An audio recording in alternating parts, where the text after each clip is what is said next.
And we are good and live, and I probably should have put that on maybe something else so that way it didn't just stop like that. But hey, welcome to Beyond the Rift. Yes, welcome. I am your host, Demon Machine, with my co-host here, Revel Zero. We host this show. Yes. And our other two regulars are Vaniel, who's slouched back in his chair playing some Tribes as we speak, and then our beautiful, lovely bandana man like myself, forecourt jester over here as our professional commentator input. And then our two special guests. Dun dun dun, drumroll please. Hello. Those two guys.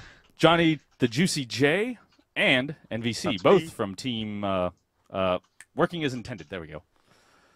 Am I Very correct in good. all of this information? Mm-hmm. Excellent. Yeah, excellent. just about. So, I guess give us a little introduction of yourselves that I haven't already gone over. And I guess, Johnny, go first. I am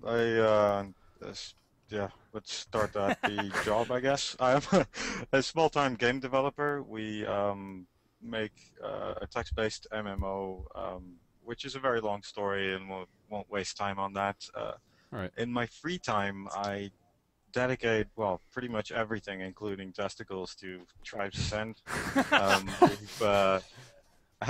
We've recently started up spinfuser.org, which is now the main news website for Tribes Ascend and the competitive community. Yeah, it's great. Check it And I've also recently been added to NBC's team of elite casters and commentators.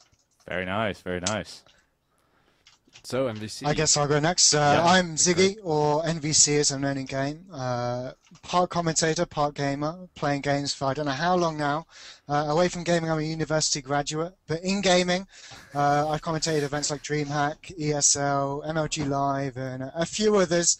In Quake Live, so not the most known games, to be quite honest with you guys. But I'm playing Tribes Ascend now with Johnny and Working as Intended, and I've been commentating a few games so far as well, so it's been good so far. Yes, and I've actually listened to several games that you guys have commentated, mostly from the tournament this past weekend, and it's quite nice. I like it. Awesome. So keep up the good work. Keep up the good work. So what we're going to be doing today is we're going to be discussing all about how Tribes not to Ascend. suck In Tribes in Ascend. Tribes Ascend. Yeah. Obviously, Not just in general. You can't Very tell from the catchy various goings on here on our overlay. We're not doing the show about tribes at all. Yeah, yeah. We're moving on to And we will put out a disclaimer, Farm even though it is 10 o'clock Eastern. it is 4 a.m. It for is them. 4 a.m. for our guests. 4 Yeah. a.m. for him, 3 a.m. for him. So if just some weird stuff goes on, it's okay. It's 4 a.m. Yes, So absolutely. We'll Well, just go with I that. think Johnny's been on the caffeine since, I don't know, how early this afternoon. He told me he was going to get like a few energy drinks at about 2 p.m. So. Yeah, I bought a couple gallons of caffeinated Yeah. juices, so I'm all good. Awesome. You Thank don't you look for like going you're the extra shaking, mile for which us. is good, I guess. I'm fine Excellent. for so, now. so what is first on our topic list, Mr. Script Man over there in the Hey, corner? hey. So the first thing we got say, there's a lot of Tribes Ascend just came out of beta. What, last week? Yes, actually, Yeah. Has it not been a even week? a week? It's not Yeah. even been a week, Wait. has it? we've passed the weekend since It'll PAX. be a week tomorrow, I believe. Yeah, a week Since tomorrow. this whole like PAX thing, time for me has just. Yeah, it's been a lot of fun. So we played it at PAX. It was great. Mm. Got the beta. It's Talk to awesome. the devs. That was a lot of fun too. So, yeah, that was a lot of fun. So Mm. let me go with you guys. So if we're just starting up in Tribes, it's great. You can just hop in, ski around, kill stuff. What do I need to do? Where do I need to go down? Find the better ways. Like, I'm playing with these guys, and he's just completely owning me.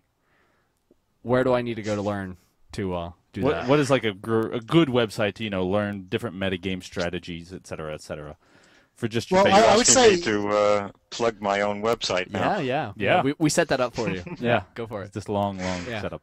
Well, we're trying to accumulate as much footage, guide material, articles, etc. on spinfuser.org Right. about how to become a better player. Of course, Right. it's still in the works. There's only a very small amount of info compared to the amount you actually have to learn to become a good player in this game. Mhm.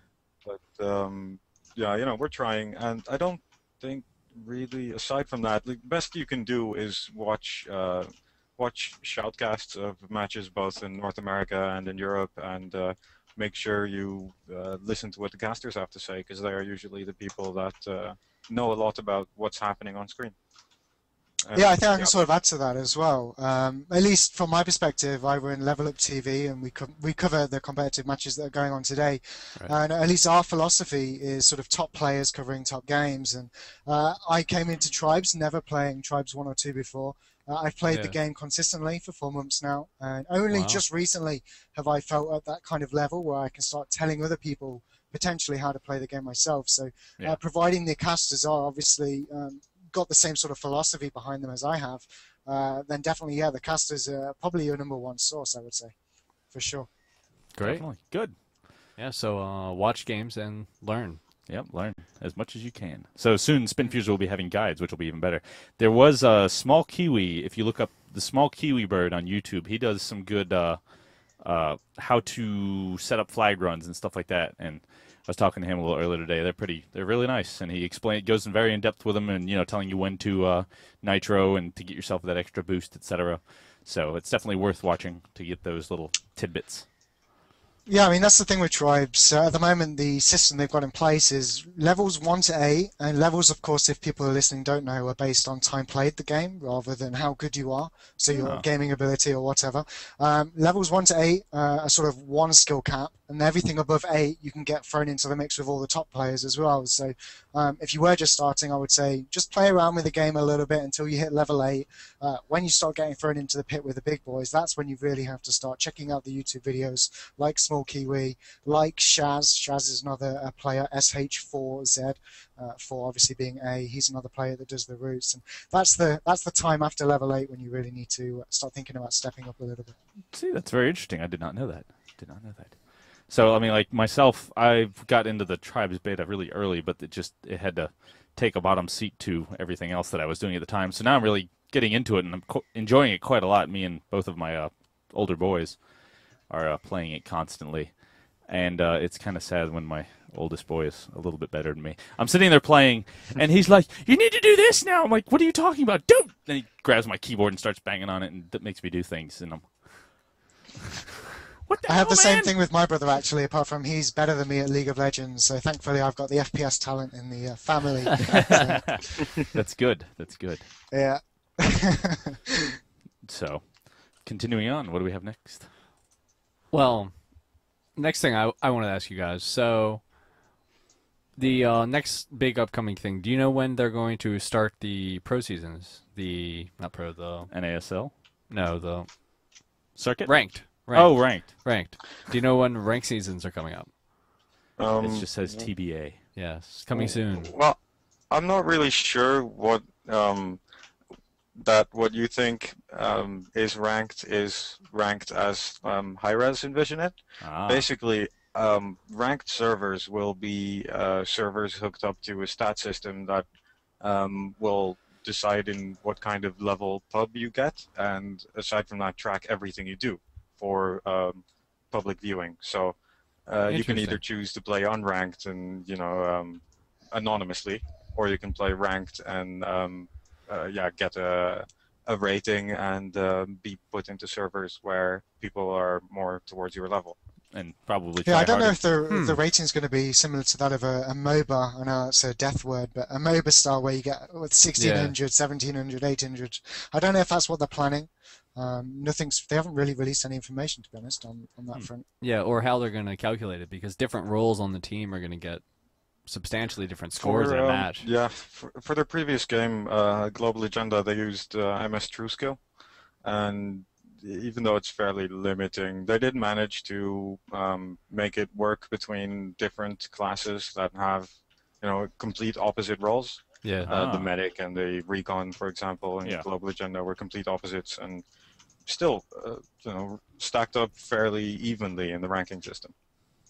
Excellent. Very nice. Good to know.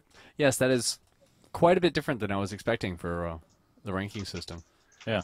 Yeah, I think their end goal is to just make sure people can meet other players. They've got a strong focus on the forums. I think that's one of the reasons why with the beta, they made sure that the invites went out via friends, so to speak. everyone had to give out keys individually rather than them really sending out waves. So I think their end goal, again, is for people to meet people and then start their own clan matches. And then I don't know if their end goal in that respect is to add clans to the game. But I do know they're working closely with other external organizations. And ESL has popped up a few times. I'm not sure how familiar you guys are with ESL over in America. A bit. Yeah. But they're obviously in League of Legends and some other things. But yeah, I mean, I think they're trying to, whether it will be internal, I don't know. You just say ESL's from America? No, I said I don't know how familiar you are with them in America. Oh, okay. No, we know it quite well. Don't worry. We wouldn't blame you for that one. Although I was watching their stream today, and they've got quite a nice getup now. They've like redone their studio, or at least Joe Miller was sitting in a nice studio. Don't know if that's the same for everybody else that they had. Yeah. But I think they recently did a whole lot of shifting with casters, et cetera, et cetera. So, Jester, do you happen to know anything about that? What? In terms of their new casting, or in terms of what? Yes. Yes. Well, with the departure of Rotterdam and Bitter, like I know who the new StarCraft guy is, but I can't tell you. Jerk. But other than that, I think they do have a new office set up because their old one got broken into. Nice. I remember that. So. Shiggy. Hey, It was just because I'm Polish. Just because I'm Polish. the guy that broke in was the dumbest guy ever, because I think he threw a stone at the security camera, jimmied the door, got drunk, fell asleep, and woke up 8 hours later, walked out. Security is at ESL. There's a big article about it. That sounds like the worst police ever, too, because they didn't get there in any reasonable amount of time. Apparently there's like staff in the place just playing games. They never noticed. Well, I mean, what's unusual about some dude stumbling through drunk? Yeah. But I do believe they have a new office space, and if you were listening today, it might have looked good, but it sounded terrible. Oh, I didn't get to hear much. The sound and the video quality not up to snuff, so they're still working out the kinks. Yeah. Everybody's working out the kinks. Hi, Jester's wife. Goodbye, Jester's wife. Anyway, Vaniel, do you have any questions right off the bat here? Yeah, since you're now that you're looking like you just landed and smashed face with something because you jerked your head like. Whoa. Yeah, how do I play sniper or sentinel? I don't know. You stand still, make sure you can see the enemy flag from your flag, and then hope that the flag carrier goes that direction. And just hit. I think that's pretty much it, really, right? That's exactly it. And even more so, if you get attacked as a sentinel, don't fight back. Just let them kill you, because when you respawn, you'll just have your sniper rifle again on your sniper perch. So, yeah, there's literally no point in attacking snipers or like bothering them. Just let them sit up there and do what they want. Yeah, yeah, I mean, you've got to have what's the SMG? Is it the No, it's not the Falcon, is it? Falcon. Is it the Falcon? Yeah. As long as you've got the Falcon, you've got two sniper rifles. You've got the BXT-1 and you've got the phased rifle. The BXT-1 is based on the energy you have in your pool to how much damage it does. And that does 500. Is it the other way? Yeah, okay, that's the other way around. Is the energy gun. Yeah, so the phase rifle is based on how much energy you've got, and the BXT one is based on charge. So a lot of top players save up for. It depends. I mean, the one based on the energy you've got is good for arena, something close quarters, but definitely CTF. So badly on that. Well, we could be here for a while. We've had this discussion before. Yeah. Yeah, this is one of the things. The BXT one's the best, I think, for CTF. That's for sure. Yeah, overall the BXT I can't seem to do any damage with it. Like. Well, they changed the charge ratio, so it's now exponential, which basically means that early on the charge cycle, it does pretty much 0 damage. Ah. If you charge it fully, though, it does. It's like 500 damage, that's it. I'm like... Yeah, well, that's what you get. Yeah. I know, Headshot, I was like, man. I'm a sniper, Headshot. I should be like one-shotting people, right? Yeah, well, I that's... prefer that not to be the case, but... Yeah, sniper, when I play the Sentinel, I'm like, this is completely different. Everyone else run around, fire things, or move around. The Sentinel's like, all right, stand there and aim. I'm like, oh, this sucks. It's good for your mouse control. Yeah, the guy that never really figured out how to use his skis. Yeah. Don't like skiing. Yeah, we know that. We know that because our teammate can actually not ski, cannot do anything else but snipe. So nice. He's basically learned to stand still. Is 72, which is the max speed of the jetpack. Cool. Nice. So I wanted But to yeah, ask you it's, guys. the thing with the Sentinel is that it's not about burst damage like in other games. The sniper has this one-shot kill roll, as you said before, Mhm. but it can lay down sustained fire. On a capper, for example, 500 damage still means 2 shots for a kill, so Yeah. it's fairly effective if you don't miss. Mm-hmm. And yeah, for suppression purposes, if you stop people from regenning, it's a major pain in the ass already. Oh yeah. So yeah, we've actually had a lot of discussion about the Sentinel as it is right now, still being too powerful. Ah.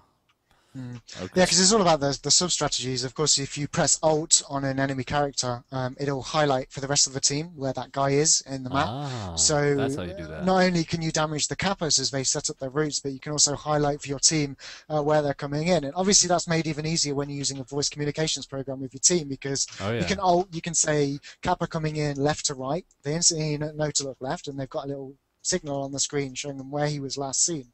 So as long as it stays alive, he calls the enemy Kappas coming in and he deals damage to them, he's doing more than enough.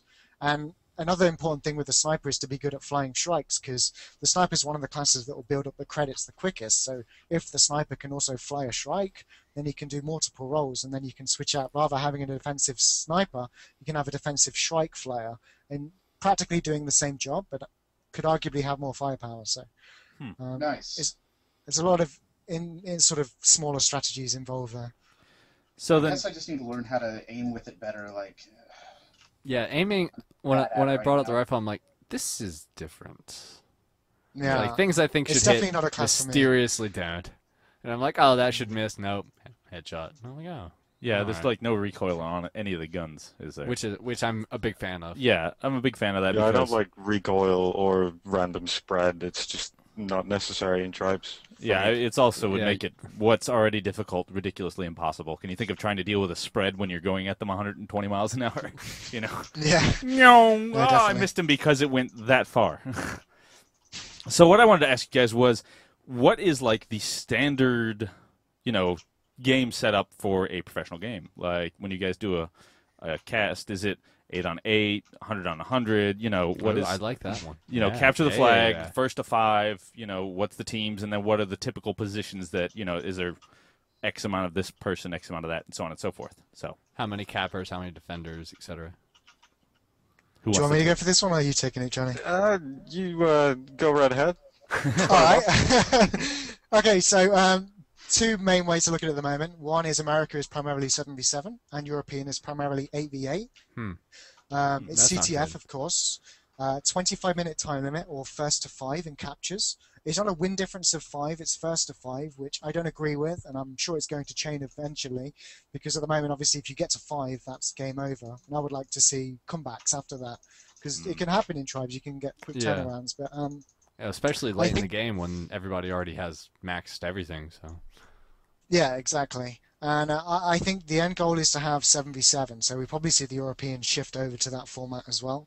But in that, you then have 7 players, so you can never have a 4-on-4 split, 4 defenders and 4 offenders or offensive players like you would have in 8v8. So what you'll normally see is teams switching between having 4 defenders and 3 defenders, and obviously the remainder of your team would go offense. And then within that split, obviously you can have a sniper. That sniper is going to play defense, which then gives you just 2 defenders in a 7v7 situation if you have 3 on. Wait, this is really confusing. Let me start again. Right, so let's just take it from a 7v7 perspective, and we're going to look at the defensive part first. Right? Wow. Okay, so you got 3 defenders. You've got a sniper sitting behind the base. You've got a heavy guy sitting on the flag, and then Right. you've got one more guy to roam around the flag and deal damage to anything coming in. So that 3-player defense is working as follows. So the sniper's taking pot shots at the cappers coming in. He's also calling them for the heavy on the flag and for the defensive roamer, so that if he does, for example, get past the sniper and gets to the flag, those 2 defenders should be able to deal with him. Now, Okay. if they can't, the flag carrier is going to get away, in which case you've still got 4 offensive players, and their job is then to take the flag off the enemy stand, to E-grab it, emergency grab. Yeah. But obviously, that's not the end goal. So the 4 offensive players may just try to, cut the flag because that's what you're supposed to do anyway. So they won't even need to E-grab because they'll get it back first. But it basically revolves around if the defense is good enough to keep the flag at home, and if they are good enough, the flag captures from the offensive players will come into play. But as for what classes you use for offense, it's all about the cappers, and then for everything else, depends on the team. I couldn't tell you. You can mix it up so much. In 7v7, is it worth it to go after the generator? Okay. We tend to ignore it mostly, but there is one very specific point where people still tend to bring the generator back into the equation, because if the generator's up, your enemy can keep spawning Shrikes. Right. And the Shrike is still the most powerful entity on the absolutely. on the map. Yeah. By far. I mean, you have to sacrifice one or more people to take it down if you want to. And well, I think though this is subject to change because we recently started getting private servers and we have full control over game rules. And one of the first things that got changed is the vehicle prices for competitive games, which are now 3 times as much, literally. So if you want to Shrike, you'll pay 13,500 credits. Wow.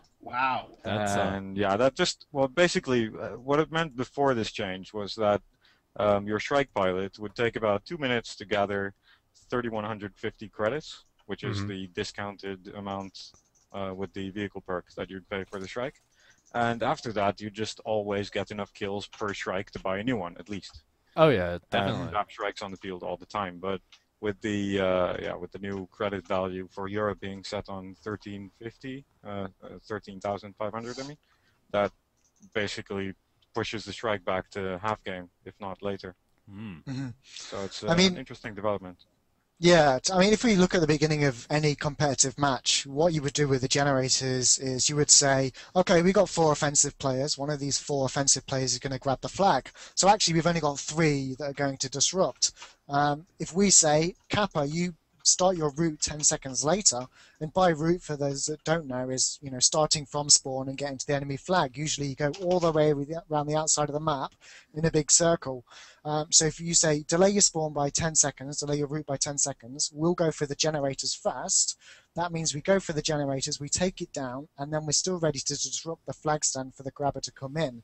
Now, after that failed grab, that's when we then take down the turrets, because obviously the turrets are powered by the generator, base turrets that is, and you've also got the radar as well. So we take down the generators, we then clear the flag stand for the first cap, which we've delayed, and then after that we take down all the base turrets, the base radar and everything like that. And then after that, obviously you can go, again, every time the generator respawns every 5 minutes, so sure, you could go back and destroy it as soon as it respawns, or depending on how important it is on the map, you could choose to leave it.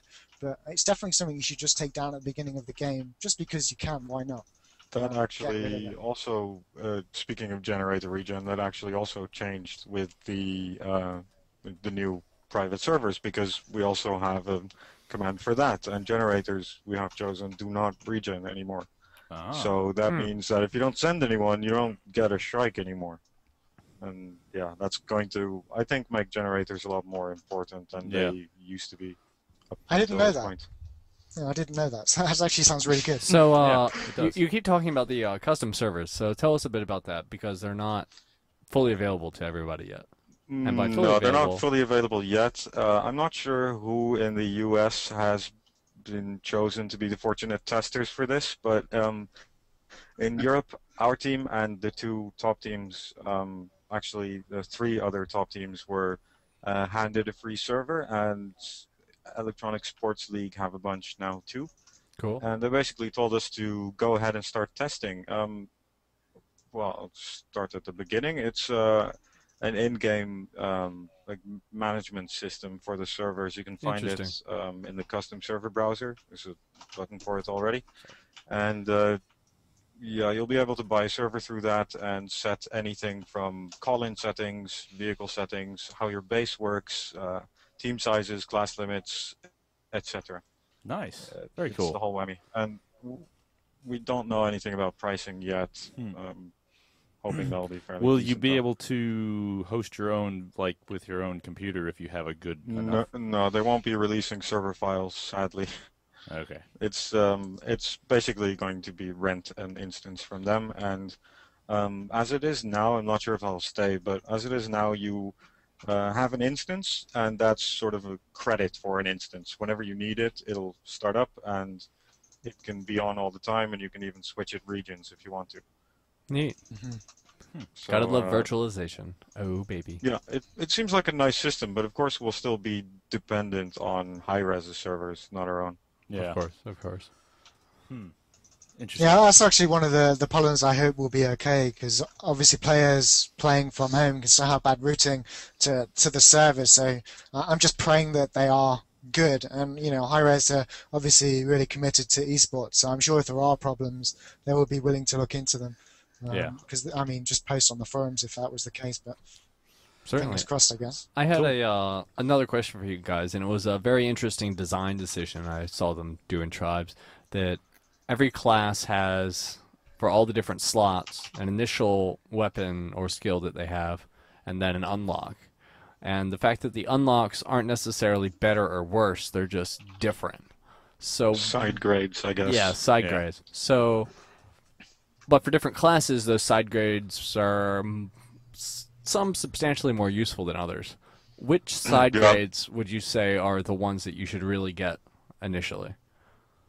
If you're looking Are we talking perks here, or packs or weapons or perks or weapons or Like, grenades or mines? I guess or... pick from the free ones for right now, like the people you start off with, the Pathfinder, any of them really. Yeah, but... any of them. If any of them stand out, it's like, hey, if you go this, you really want this. Like the Juggernauts. I can give it a shot with the Pathfinder. Basically, the standard setup for the Pathfinder is fine for any starting capper because it gives you a lot of leeway with energy due to the energy regen pack. But for the more advanced Pathfinders, since the only role for Pathfinder is capping and chasing, it's all about speed, and you really want to get the thrust pack, which just lets you start your route off much quicker. The idea is that you only use it when you spawn to get your route started, because if you do it somewhere in the middle of the route, it doesn't boost you much when you're already moving fast, and it depletes your entire energy. So it's tricky to use, but it's definitely a big advantage over the regen pack. Interesting.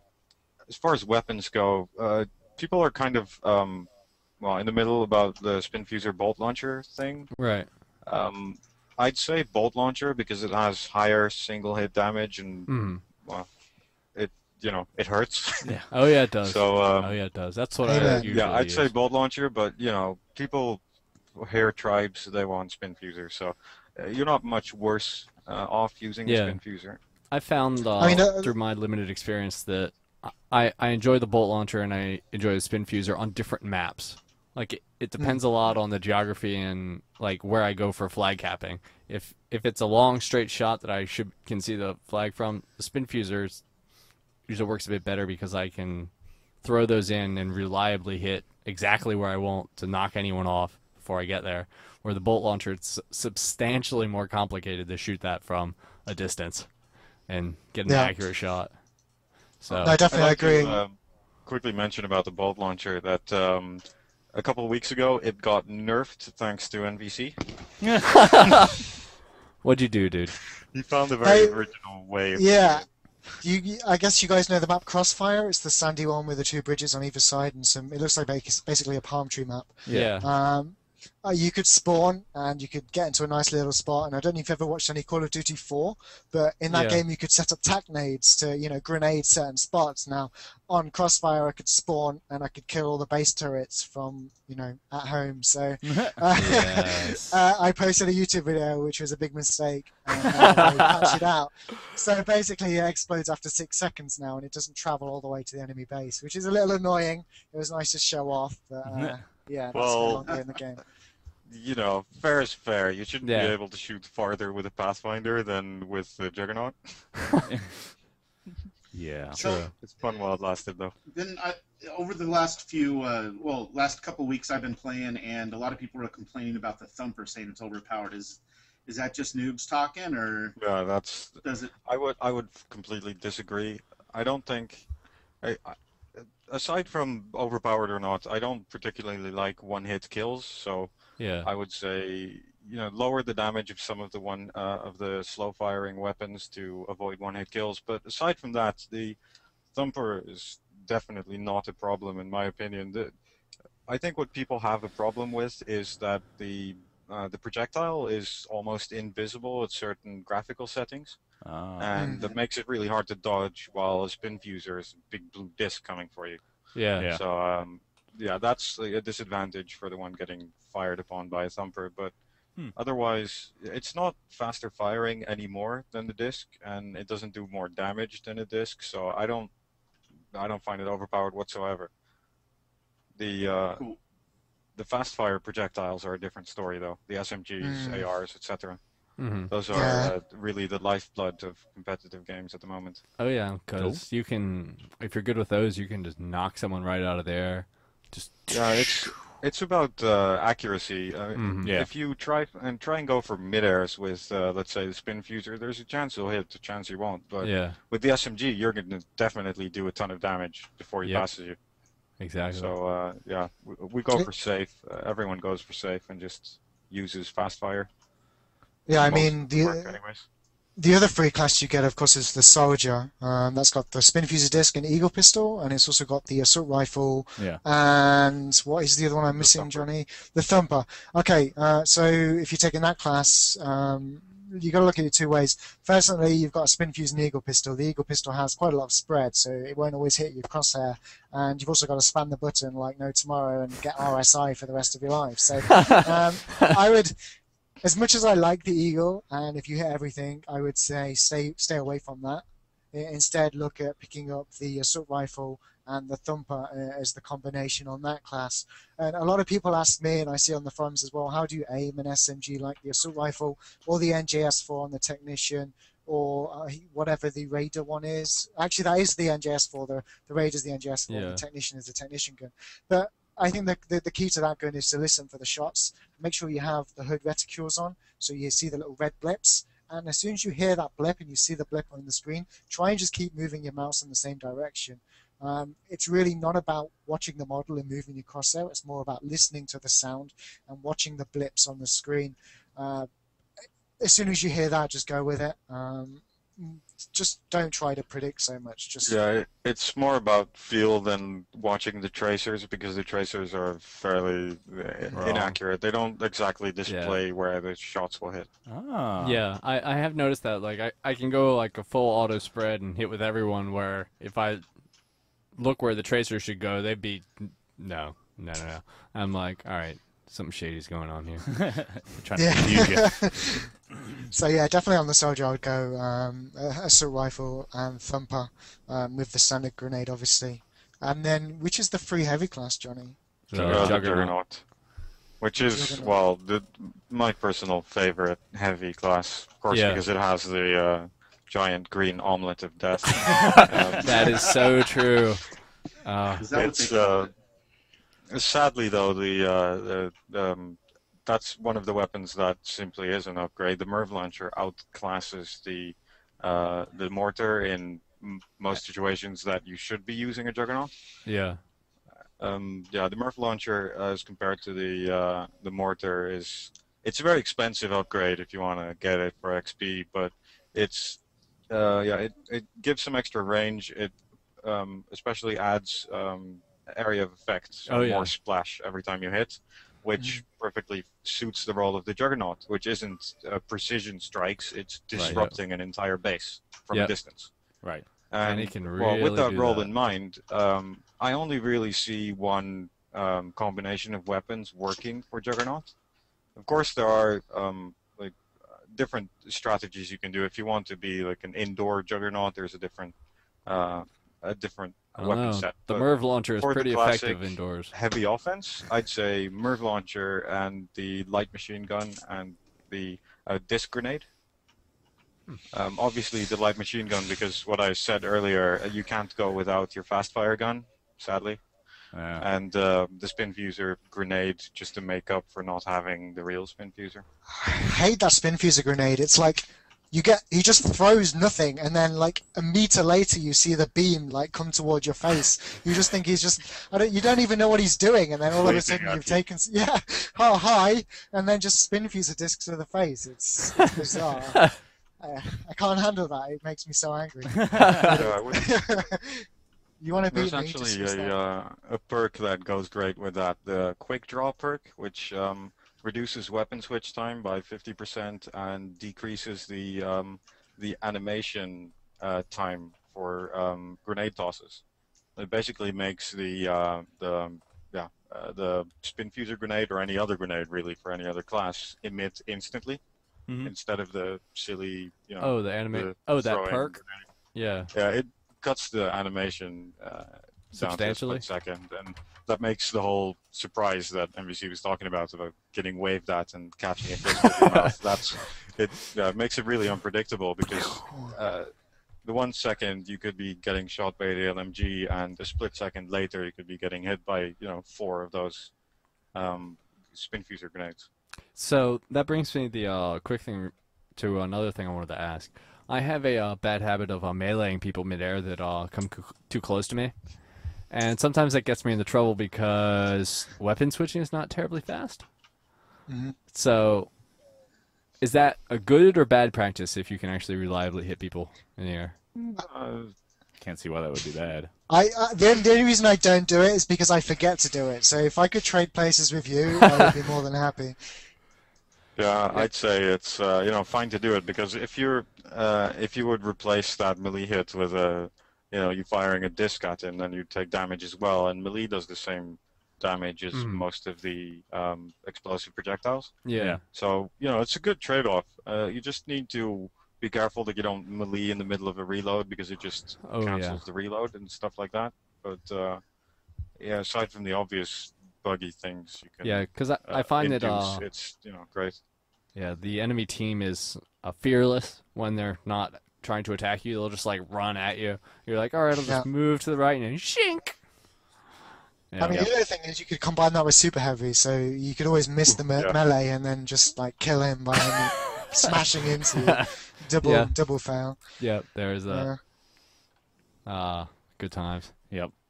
So we wanted to go ahead and give away one of our tribes cards. Yes, we have such things. Yay! What should we make them do? Well, we could do it the same way we rain did. dance? Yes. Yes, you must send us a video of a rain dance right now. If it doesn't get here in 30 seconds, nobody gets it. Nobody gets it. We could randomly select someone from chat, which is our style of our old ones. It is. Yeah, it really is our style. We're all about random number generators here at Beyond the Rift. Then random number generator something. All right. So, Vaniel. What? You're our RNG master. Yeah, give me a number, dude. It's just randomnumbergenerator.org or some crap like that. Or you could just pick a random number. All right, so you were saying you guys or you're one of the pro teams. What are the other pro teams that we should know about? Like, who are the top tier that you should know? The ones that you'll likely be playing against in various tournaments, and preferably some American teams. And specify region for us. Yes. Okay, I can start with Europe. I guess in Europe you've got IDK, which I believe eventually, I don't want to say it officially, but it will join Epsilon. And in Europe they're quite a known figure. So IDK to Epsilon, that's going to be eventually a professional organization in there. Cool. You've then got Hindsight, which is an old school team, a little bit big for their boots, if I'm going to be honest here, but they're definitely a team to watch. They pull out everything, they've got flag passes, mid-air throws, stuff like that. They have exceptional teamwork, absolutely amazing. Not great aimers, but fantastic teamwork. You've got Reindeer on Rabies. They can't play. Reindeer on Rabies, which my personal favorite team. They're all Finnish and they have a fantastic name. Reindeer on Rabies. Yeah. Nice. Used to be Team Finland, right, Johnny? I believe. Yeah, they used to be. And then they just went to a non-Finnish name. They've got Working as Intended, of course. Who else have we got, Johnny? Anyone really at the top level? No, I guess. Well, you have Unhandled Exception. They're getting there. I mean, they're a mix of two other teams that already folded before the game released. Pretty interesting. But yeah, that team, they have a lot of promising players, but we haven't seen them play much yet. So see how they progress. So, how many other teams have you hurt their feelings for just now? Is it in the dozens or all of the other ones? All of them. How many? Just a rough estimate of how many teams try to compete in these things. Is it like when you guys have tournament signups? Is there like 5 teams, or is there like 5,000? I'm looking on GameShrine.org at the moment, which is the semi-official home for tournaments at the moment. They have a ladder for both Europe and North America, and there's about 15 teams in each at the moment. It hasn't actually grown since release because private servers aren't here yet, and it's hard to actually get into competition at the moment. Although we've managed to remove the need for whitelisting for mixes in Europe because some teams have private servers that don't need whitelist anymore. Ah, very nice. Yeah, I mean, for those that are listening and don't know, whitelisting was basically Hyro's method of testing competitive play in the beta. So they would add a certain amount of people to the whitelist, and then those people would request more people, and then eventually they set up a team page on, I believe, one of the websites. I forget what it's called now, Johnny, but people could then sign up individually themselves to that website. Gaming. Beyond Gaming, that's it. And then they would get manually added from there. So the community slowly began to grow, and you saw more and more teams crop up, but it was still, a very minute number. And it's only now, as custom servers get released, and now Johnny's saying SpinFuse are having their own server where you're really going to start to see more and more people get involved. So the number should increase, I would imagine. So quickly to go back to you asking us about other teams, we only mentioned European ones because we're European and we're just a little bit better. Biased. Oh yeah.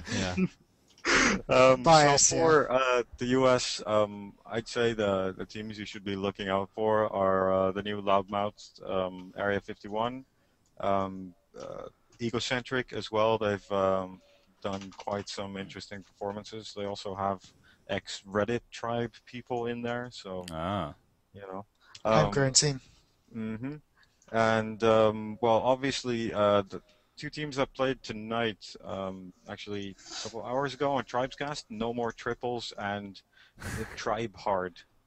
Those are Tribe Hard. Nice. Tribe Hard. Tribe Hard. Yeah, as in tribes. That's awesome. Tribe Hard. Yeah. Tribe Hard are supposedly made up of the best players, big egos. They all circle jerk, and they decided to make a really good team. So there's sort of like, I can't say that. Sure you can. Sure you can. Why not? Yeah. It's not like this is recorded or live or anything. Yeah. It's not like it's on the internet. So they're kind of like CLG, but for tribes. Anyway, Except they don't if stream. you do want to see the the high level games, then I guess any NA games with Tribe Hard would be good. I'm also promoting Tribe Hard because their capper is our European capper that is gracious enough to spend his nights playing for Wacky Americans. Wacky Americans. Yay. Hey, we are some wacky those fellows. We like those cross the ocean people. I know. Beno even Yeah, has a so shirt you on basically right had to import a Brit to fill in the best lineup of the US. That's all I can say. Hey, we're gonna be working on getting some tribes action going off our site too. So hopefully we'll cover that. Gaming team, eh? Yeah. Yeah, we're definitely gonna do a BL gaming team now. It probably won't include us, but yes, can always use a mascot or two. Yeah, exactly. Yes, exactly. we will be the loudmouths to cast their games. Yeah. Although we have to learn the game really well first, and then we'll start casting them. Yeah. 4 months later, right? If you right, can't NBC? play, you cast. That's exactly it, right? Yeah.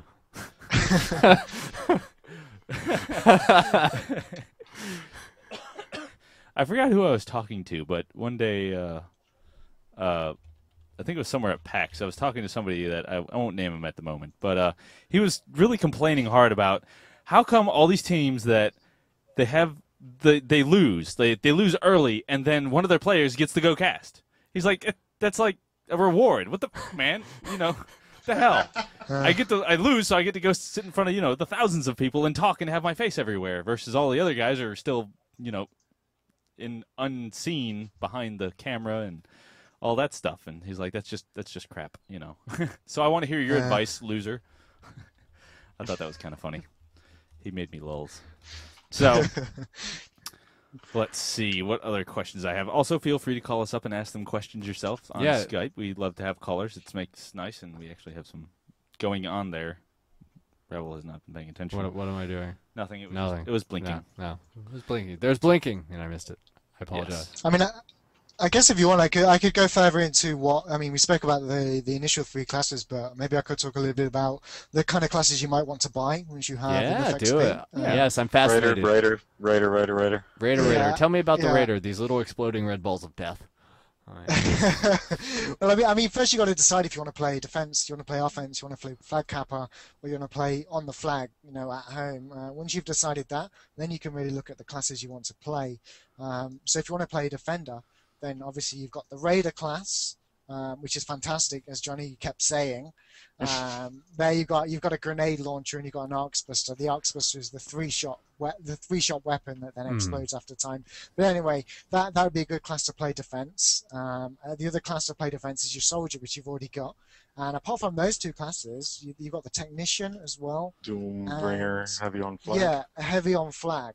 So I mean, if I was starting out now, shields, I would say, do I want to play heavy or do I want to play a medium class on defense? If I want to play heavy, my role is strictly limited to standing on the flag and basically doing what the sniper's doing without shooting things, just standing there and allowing flag cappers to hit me. That's not for me. So I would say, well, I want to play Raider or I want to play Technician. And then I'm like, well, do I want to put turrets down and keep going back and forth to the generator? If I want to do that, then go for Technician. If I don't want to do that, then go for Raider. And Raider's fantastic because it's got a shield pack, which means that you can not only take damage and effectively lose no health, but you've also got a very, very powerful SMG and a very, very powerful grenade launcher. So either heavy on flag, in which case Doombringer, or Technician or Raider as roaming defense. Then if we look at offense, we've already said Pathfinder is really the main capper, Johnny. So I wouldn't say there's anything else to really do for capping. Sure, you could take a medium class, but I wouldn't factor that into your sort of decisions what class to get. So if I was going to play capper, I'd say, well, I'll stick with Pathfinder. All right. I'm gonna interrupt you a second. So okay, sure. All those are fabulous suggestions. What class is the most fun? Well, that's all personal. I was going to ask what are the most used, most underplayed. Like, you get in the game and you've got everybody on defense. What's the most underplayed, role? Is it the capper? Is it the defender? Or is it the sniper? That kind of thing. I mean, no one likes to play heavy on flag. So if you wanted to get into a top team really quickly, go heavy on flag and stand there and do absolutely nothing. Vesca, you heard that. You can be on a top team now. Yeah. You have to stand there. Nobody likes it, but I mean, apart from that, there's not really anything. I mean, capping it's an art. Do you enjoy flying around doing nothing? I actually, if we go back to when I started playing tribes, all I did was cap. So I think capping is a fantastic way to get good at the game, but it's not something I want to do long term. And everybody needs to learn to run routes to learn the game. So there's always plenty of cappers in the game. So it's definitely either heavy on flag, in which case you've got any heavy you want, Doombringer, or I guess another defensive role. Everyone likes to play offense and shoot things. Defense is more of a underplayed role. Yeah, definitely defense. Okay. So what was I'd have to agree. You're gonna have to agree. So what's your favorite class, regardless of role? Like, what do you play just to like mess around and blow stuff up? Or... Shrike. If that was a class, my class is Shrike. Nice. I think I learned Shrike was the last thing I learned in the game. My favorite class, and I remember I got my first kill. I basically spawned the Shrike. I have videos on YouTube, actually. I should link it in the chat later. Spawned the Shrike, went forward, rammed someone, and crashed into the ground. So all in one smooth move. Yeah, we got a player on our team called G Reaper, and he was laughing for a good 2 minutes at my expense. But no, I mean, apart from failing a strike, my favorite class definitely Raider. So much diversity. Like I said earlier, it can be a defensive class. Roam around with that shield pack. You got powerful SMG, powerful grenade launcher. You can either use it then to put spam onto your own flag to stop an enemy flag carrier getting away, or you could move into an offensive role and spam the point with so much damage. And another sub-strategy of the Raider is because you've got the shield pack, you don't actually have to go into the flag. People can be drawn toward you, and you can just keep spamming the flag from distance, and people are like, WTF, why can't I kill you? And you're just sitting there like a bro, taking everything they've got. So you're definitely Raider. If you want a big, yeah. Well, Raider is basically Terminator class. Yeah. Nothing can really stand up to it in a duel, and it's fully capable of doing what the Juggernaut can do, spamming the flag from far away. It's, yeah. The best thing about a Raider, in my opinion, is that if you play any other class and you encounter 3 enemies, then you're like, oh my god, need to run away, need to do things, bolt! And when you're a Raider and you encounter 3 enemies, you're like, ah, wait, I have 2 primary weapons and a shield pack, and I'm gonna crush you guys. Yeah, because the great thing about encountering 3 energies is if you take the perk called Potential Energy, any damage you take then gets put into your energy pack. So you can take effectively 2 lives and then an additional 1 before you go down, just because people are shooting at you. So, I mean, it's not supposed to be a stationary turret, but that's what it practically becomes sometimes. So.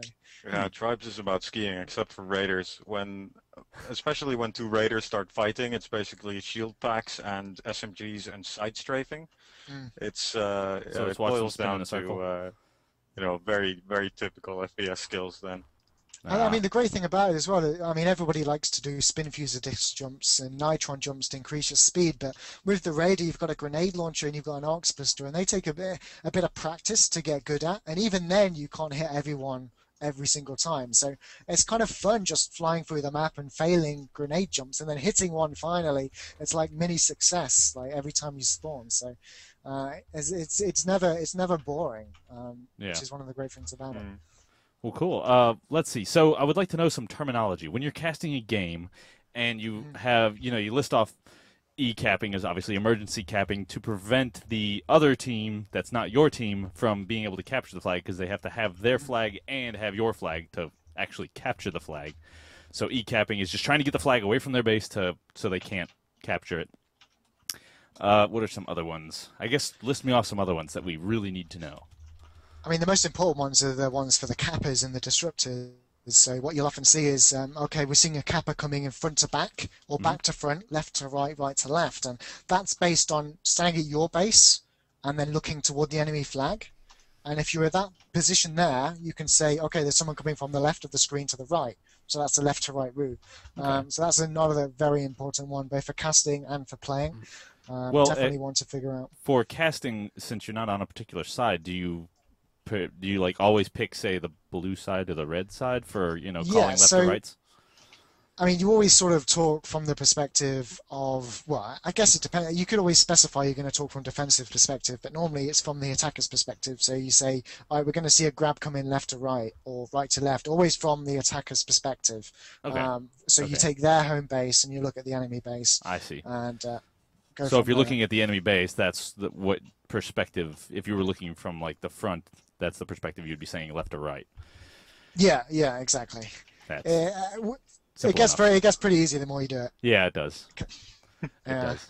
But it's important as well. I mean, not just for casting, but for players, because if you know where your cap is coming from, say he's coming from right to left, your disruption can then be on the left side. So all the defensive attention is, brought toward that side of the map. In comes the capper from behind everybody, takes the flag and get away. So yeah, and obviously capper means the flag capture for anybody that didn't know that already. Just simple terms for that. What would nitroning, where you take the grenade, throw it behind you, and give yourself a speed boost, and that helps you get higher. And what other terms have you heard that you haven't known? Well, a very important one that we mentioned before, or I mentioned before, a term you'll hear all the time is chaining, which comes from chain gunning, which is all the fast-fire projectile guns, SMGs, assault rifles, chain gun itself, LMG, etc. So that means just you're using it chaining instead of SMGing. Gotcha. Okay. It's a term that came from the old Tribes games, where instead of all these fancy fast-fire guns, you just had a chain gun. Everyone had a chain gun. Okay. Yeah. So, yeah. I mean, then you've got the positions as... Sorry, Karen. Right. Yes. Oh, okay. Sorry, then you've got the positions sort of HO, which is heavy offense, HOF, or HOF, which is heavy on flag. You've got LO and LD, which is light offense, light defense. Obviously, that's, class specific. Right. MO, MD, whatever. Medium Cappers, offense, medium defense. Okay. covers the positions. You've got the guy that shoots things. Sniper. Actually, on my screen, you're pointing to the sniper. Oh, yeah. whoops, pointing wrong direction. There you go. Do you call the sniper, or do you call him something else? I heard Well, you he's guys. called the Sentinel, but... Yeah, Sentinel, I guess, but... As far as, I mean, you usually suggest saving up for like a Shrike or a vehicle, like, let's just say you have an abundance of credits or whatever. Is it better to save up for an orbital strike or just to go with the tactical strikes? Let me put it this way: orbital and tactical strikes are prohibited in competitive games, so. Oh, okay. Choice is easy. But Gotcha. in publics, I'd say, if you see a whole cluster of people, orb them, definitely. Yeah, if you You enjoy can it... earn more than 2 strikes from a good orbital strike, so. Yeah, and if you play TDM in Tribes Ascend, then just go pick up the flag, drop it somewhere, watch everybody run toward it like dogs toward a bone, and then throw an orbital strike down there. I mean, you'd be amazed. It's like, yeah, I could carry this flag, or I could just throw it and just watch everybody cluster around it and then use an orbital. But So punting, that's another term where you take the flag, you run somewhere, and then you. Actually, funny Don't story say about bunting NVC. Oh, do tell. So a week or two ago, NVC was suddenly wondering what this word punting means. After months of playing the game, he basically thought that it was just throwing the flag, and then he discovered that punting is throwing and then immediately shooting it with an explosive. So Yeah, all no, this time he was shouting that he'd punt the flag in the matches we played, and he'd actually just be throwing it. So you drop it and then immediately shoot it with an explosive weapon. Yeah. So it's actually a Yeah, so targetable item. Yes. You can actually hit the make flag the flag itself. rocket jump away from you. Okay. Yeah, and you the can idea. knock it away from other people too. Yeah, you can do that too. I've seen a lot of that happening. Yeah. Is there a term for like playing keep away with the flag? When it's on the ground and people are trying to get it and they're like, "Oh, we're doing this to keep the flag away," or you just trying to keep it away? I guess you call that knocking the flag around. Yeah, It's not bouncing. really a term for that. Okay. yeah, I mean, you've got standoffs, which is sort of kind of related. If both flags are off the stand at each enemy, sort of every home base, then you would call it a standoff. Okay. But apart from that, What no. is the way that they deal with that? Is it kind of hover around home and see who makes the first move to go and get the flag, their flag back? Nitrons. Yeah. Try and knock the flag off of them. For now, the Nitrons, they have a really wide explosion radius, especially if you use the safety third perk, which gives you another one and more radius. So basically what most teams do is send like a raider and a bunch of Pathfinders, or 2 raiders and Pathfinders, and just go in there at high speed, spam all your Nitrons at the flag carrier, hope he drops the flag, and then all pile on top of it. That's really the standard tactics for standoffs. Lots and lots of Nitrons. So It's one of the most interesting things. Sorry, Karen. Oh no. Go ahead. I was going to say, it's one of the most interesting things, standoffs, because, like I mentioned earlier, in a 7v7, you've got a 3 and a 4 split. So it's like, do we leave 3 on D and send 5 forward, or do we leave 3 on D or do we put 4 back on D and send 3 forward? You know what I'm saying? You basically you reevaluate the situation, and do you send more people to O or more people back on D? Yeah. And then you've got the decision of how do you send people to O? Do you just send people in and say, okay, are we ready to go in and return the flag? Or do we look at the timer on the top of the screen as if we're playing something like Quake, and do we say, okay, the time now is 50, and the time obviously counts down. Do we say, okay, the time is 50, shall we go in for a return on 10? And that's obviously the second timer. So you can obviously either group up in the map, or you can call a time on the timer and then go in from that. So, I mean, the standoffs are one of the most interesting parts of the game for me, and definitely one of the things that makes it. Awesome. Cool. So, what recommendations do you have for all those new players that are just hopping in a game? It's like 12v12, etc., etc. What can they do to excel in a game like that to get a high score? Do you recommend capping, or just sitting around and killing people, or some? I guess there's kind of two ways of approaching for a high score, I would definitely not recommend capping.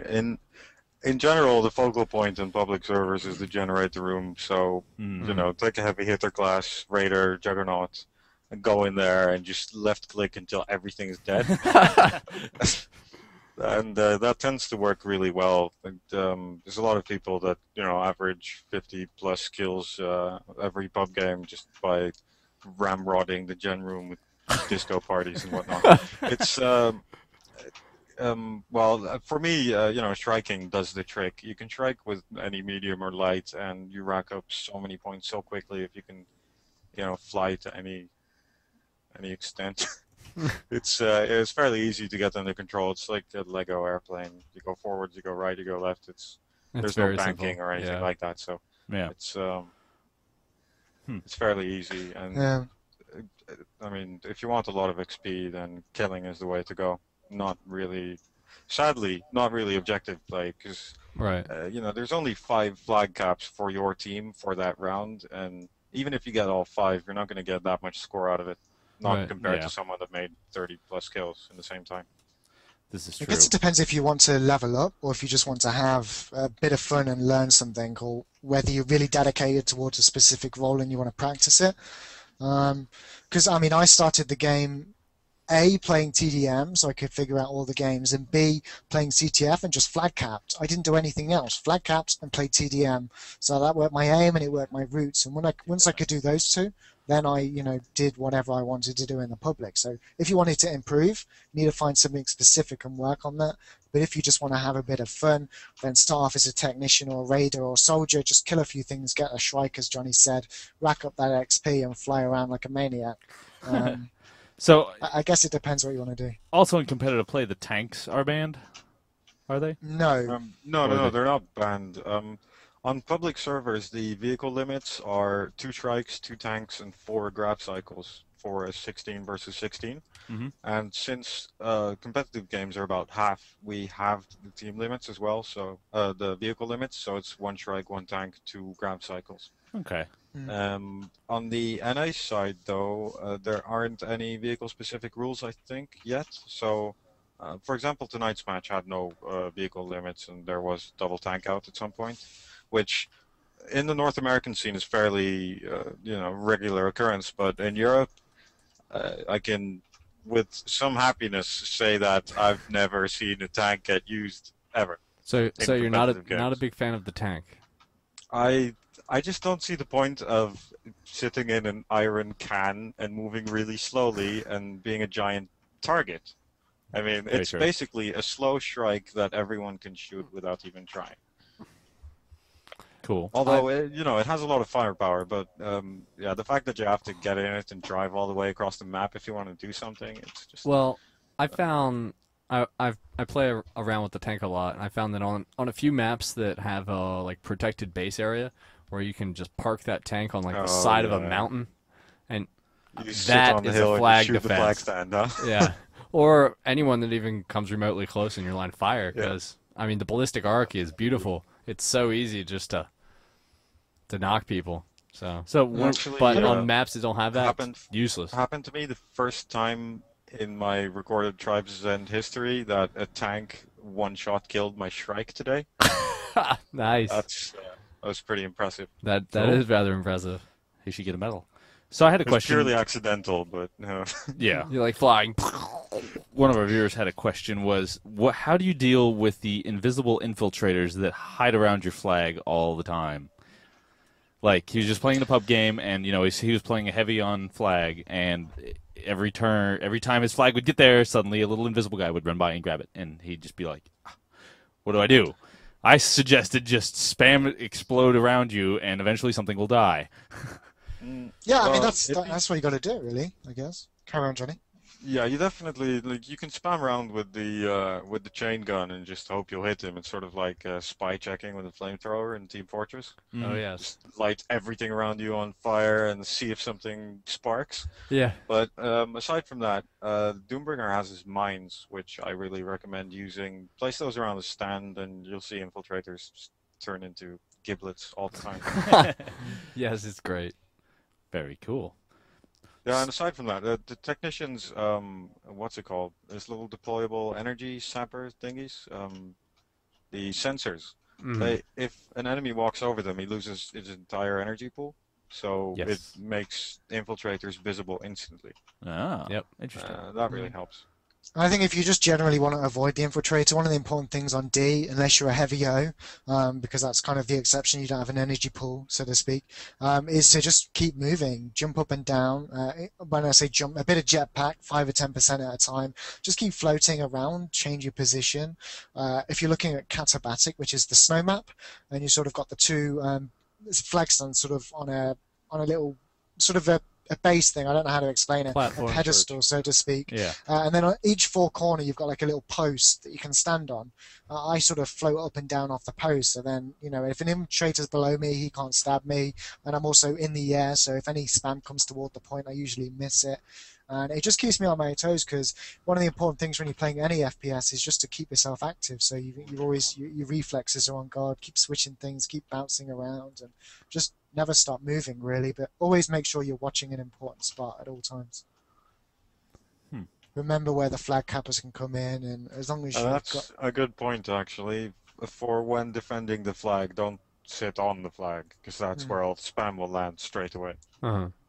So just get close, float around it, make sure you can hit it, but yeah, don't be the focal point.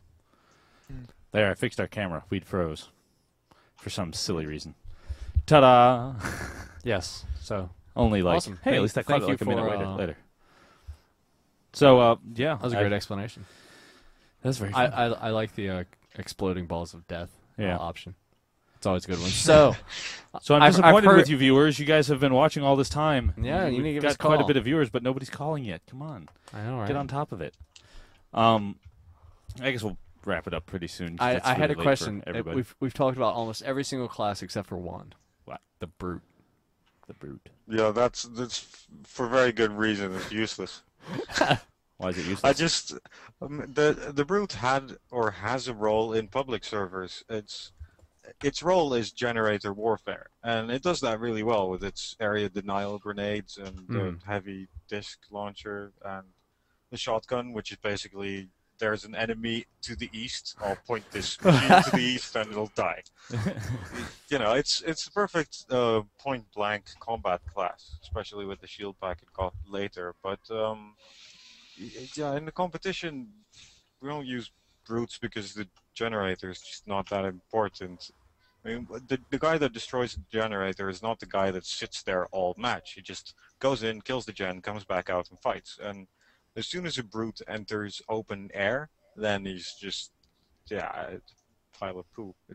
It's not worth even trying to engage people outside as a Brute. That's very It's very difficult. Energy and you need to get your direct hits really with the spin fuser to be able to duel people efficiently with the Brute, and it's just really high skill requirement to do that. Yeah, because I mean, if we look at a competitive match, my job at least at the moment is roaming defense. So I play the Raider class, and I roam around the flag and I kill everything in sight. And one of the main things I have to focus is the heavy offense. So the Brutes, the Doombringers, if there is one, they're mostly just the Juggernaut. So if it was the Brute and he only has spin fuser discs and projectile explosives that aren't fast firing, it's going to be so easy to take down. And providing I've got a bit of energy, if he does decide to try and hit me, then he's going to miss 9 times out of 10. Yeah. Or even that, 99 times out of 100. So. Yeah, I mean, it's just that one always time. Juggernaut. Yeah. Yeah, well, it can be painful. That frag movie moment. So is there a chaser position, so to speak, where if they get the flag, they do that's dedicated to running him down? Or would he be on offense or defense? It's a good thing we don't have any American pros on now, because they would turn this into a discussion that will never end. Because in Europe, we have this train of thought. Cappers go really, really fast, 300 to 450 even on some maps. They go, excessive speeds. And if you're going, let's say, 300 on Katabatic, it takes you 8.5 seconds to get from flag to flag if you're moving in a straight line. Now, you'd have to be basically Superman with cape and all to be able to accelerate and catch up to the guy in 8 seconds. So chasing is possible, is feasible, I guess, but you'd have to be in the perfect position on top of a hill, moving in the same direction as the capper is moving out, and you'd have to be a lot faster than he is. So, if I'm going 300 and you want to chase me, you'll need to go 450, 600 if you want to catch up before I get home. So in Europe, we say chasing doesn't exist. Basically, if it gets off the stand, then the offense, your own team's offense, starts, either taking the enemy flag home or trying to take over the defense from the enemy base to stop the flag coming there. And in the NA scene, we tend to see higher grab frequencies from cappers and lower speeds, which makes chasing more viable because the cappers are moving slower, but their frequency of returning the flag route cycle is much higher. So even though chasing is more viable in the NA scene, it's still, you can only chase every so often, and the capper just makes a circle and rinse and repeat every single time, and you have to, as a chaser, spawn, get into perfect position, find out where he's coming from, and then make sure you're timed perfectly to be able to catch him. Yeah, it just feels like if you are going to play sort of a light offense, chasing role, then you're wasting a lot of time because you're already anticipating the flag's going to leave the stand. You're not trusting in your defense to stop him, and you're just hoping that they're going to stop it. Because if not, I'm doing nothing useful. I'm just going to have to chase the flag. Right. For me, it feels like a waste. But I'm looking forward to playing an American team and seeing our strategy go up against their strategy. It's one of the great things is seeing the differences. On LAN, yeah. On LAN. Well, cool. I got it. Trying to spell spin fuser and I know, can't. and failing miserably. It must be late. Yeah, I saw that on your website. ER, right? Yeah. Spin fusior. Fusior. Yeah, it's probably my fault. It is inevitably his fault. Yes, always. So, I guess we'll go ahead. It must be an American spelling.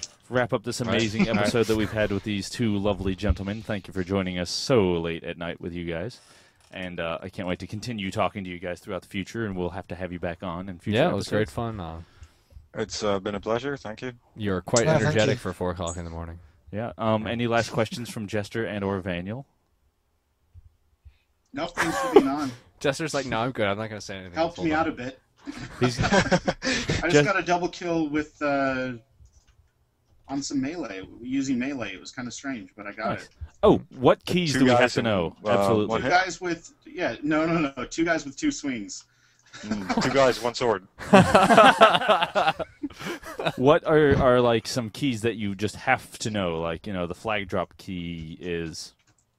Flag drop keys. Z. Yeah, Z. X as well, I think, is default third person. Am I right, Johnny? Yes. Yep. Yeah, so it is, and I hate it. Yeah, I mean, third person you can use when you're, say, repairing a Shrike or doing any other kind of sort of stationary role. A cool thing to do, I used to enjoy doing in TDM, is pressing X to go into third person, and then pressing middle mouse button and holding it in, and then you can sort of look around and fake AFK. So if you wanted to be cheeky and troll everyone, go third person, fake AFK, watch everybody come towards you, and then just kill them with Raider because you're Terminator. Nice. So that's a great strat. Apart from that, I guess with Z, a flag throw, learn to flag punt, get a projectile explosive like the spin fuser disc, throw the flag in the air, and then shoot it. Okay. So I guess it's almost directly up. But it's if you basically you can only reliably do it if you're going at speeds up to about 220 or so. If you go much faster, then the flag will appear behind you once you throw it and take too long to catch up to you, and it won't work. Yeah. Basically, you throw at like 45-degree angle upwards in the direction that you're traveling, and then shoot your projectile almost instantly after that. Okay. You have to try and throw the flag forwards in front of you a couple times to be able to time it, because you have to sort of shoot the flag when it's just about to enter your screen. It's a bit awkward, but once you get used to it, it's fairly simple to get under control. Cool. Yeah, the other thing I would... Sorry, Karen. No, go ahead. Okay, the other thing I would say is the belt item. Make sure you've got that on an easy key. The belt item is a grenade, like your Nitron grenade or your standard grenade. Get that. I've got it on mouse 5, which is one of my side buttons. Okay. You can get anywhere near WASD if that's your movement keys, because you're going to need that to obviously gain additional speed. And before we end on that note as well, I should say, make sure you use a Nitron grenade or any kind of disc jump when you've already got some speed, because if you use it at the start, you're just going to go directly up in the air. So make sure you've got speed first, and it'll carry through a percentage of that. I'm not sure the percentage exactly, but if you hit it, it'll say, if you're going 150 down a hill, you probably boost to like 230, whereas if you try and use it at the beginning of a run, you're going to go from 0 to like 30 and directly up. So that's another important thing. And you'll take more or damage that's not worth it at that point. Yeah, cool. Exactly. So. Alrighty. Well. Great. This has been a lot of fun, guys. Thank you for joining us on Beyond the Rift. We'll go through the shout-out circle of Vaniel. Do you have any shout-outs there in the bottom right corner? No. Well, shout out to Kumite. He was here last week. No. Week before last. We went to IPL. It was a lot of fun. So shout out to Kumite for staying at my house, hanging out. Cool. All right. Jester, next. Yeah, Jester, what's going on with you? Well, we'll make you talk. And this is the we're going to make you talk in like 45 minutes. All right. How dare you? I know. How dare you? Broken his streak. It's a pretty empty week for me. So that's unfortunate. A lot of work. Cool. You should try casting some tribes in your spare time. Yeah. Does my beta account still work, or do I got to go like... No, you sign in with your current account. Yeah, just sign in. See, I feel that I'm more of a sniper because those skis just confuse the hell out of me. I rebound my ski key, and once I did that, meet Sarkadizzle, our sniper. He thinks the exact same thing. Yeah, we're just so... We could get together and talk about not skiing. You can say it, or you could. Sorry, there's like a random bug walking up our listening to green this screen. whole thing is just like, I absolutely have no idea what the hell goes on in these games anymore. Oh, yeah, sniper is good for you. Yeah, casting it may be a little out of my league for a while, but he laughed. I like that pause. That's special. But other than that, Twitter, Twitch, YouTube, and Twitter, Twitch, YouTube, Facebook. You can find me there. Other than that, nothing else for me. Cool. Well, we are actually going to award some more tribes points for commenters on our website about, whether you like the show, because you better like the show. Like the show. Any feedback, any questions for future episodes, or just in general feedback. So, we'll give away a couple cards, so leave us some comments. I think, we'll give away to the first and last commenter. Really? Really? No, we're going to get a better system. Are you going to go there? Yeah. The last? Yeah. Goodbye when website. Does this last end? Because, the year 3000 could very well be in reach for something free. Oh, yeah. 250 gold. That's a class. That's most of half of a weapon. Yeah. So, Johnny, do you have any shout-outs? Of course you have. Spinfuser.org. Yeah. I'd love to do a shout out to the guys at Spinfuser, my happy minions. I hope they're happy anyway. The designers, the tech guys, and especially the writers, and Greth for making so much text that means so little and still amusing so many people. It's a true skill. Also, shout out to Ziggy. That way, I think. Yeah. Yep. Yeah. Actually, I'm down on yours, but it was close. No, on the stream you're to the right. Oh, on the screen. Yeah. Okay. Well. Yeah. Oh wow, I've only just seen that. Yeah, check us out. Okay. We've got an awesome setup I've got here. the chat up, but I haven't. The stream's just slightly off center. My bad. It's all right. Well, cool. We don't blame you. So then, what are your Actually, shout-outs, we do a sir? little. Mister? My shout of course again to spinfuser.org. They're lovely people. My team working as intended. Everyone in there, Martin, Arky, G Reaper. You should check out bloodeagle.org, which is a nice little site G Reaper made to do with the stats in the private matches that we've been doing. He hasn't been updating regularly, but it's something to check out anyway. Naughty boy. Naughty boy. Naughty boy. He has to do it manually, bless him. Oh. Which is typing in, I don't know how many people, 16 people every single time. Shout, of course, to Level Up TV, which is where I do my commentary on. Not so much anymore, but that used to be my main platform. Apart from that, I guess you can follow me on Twitter, ZRONVC. So, and thanks, of course, to you guys for having me on. Oh, no problem. Awesome. Of course, you can follow me at Demon Machine Rebel 0. Is that right? Yes. Okay, yeah, him there, Forco Jester. Vaniel doesn't even check Twitter. Don't ignore him. And just ignore me. Yeah. Johnny, any Twitters that you want people to follow? Yeah, we have the official spinfuser.org Twitter, which is at Sweet. spinfusertribes. We post our semi-daily updates. Make sure everyone knows that our new articles have arrived and such. Cool. So yeah, that's we guess we'll wrap it up there. Your shout outs, and I'll go last. Yeah, I just wanted to remind everybody that in order to get that Tribes Gold, just go to blgaming.org and comment on. .com, dude. Oh. You're all on .orgs lately. What do I do? Where am I? All right. What is your name? Yeah. And comment on it, and we'll give you guys some Tribes Gold. Yep. And, Other than that, dinner was awesome. Cool. I would like to thank my lovely wife for taking care of my 3 children inside and not coming out here and shooting me in the face for doing a show. I would also like to thank... Week after week after week after week after week. For 8-9 months now we've been doing this. We have an 8-month-old baby, 8-9-month-old, however old the child is now.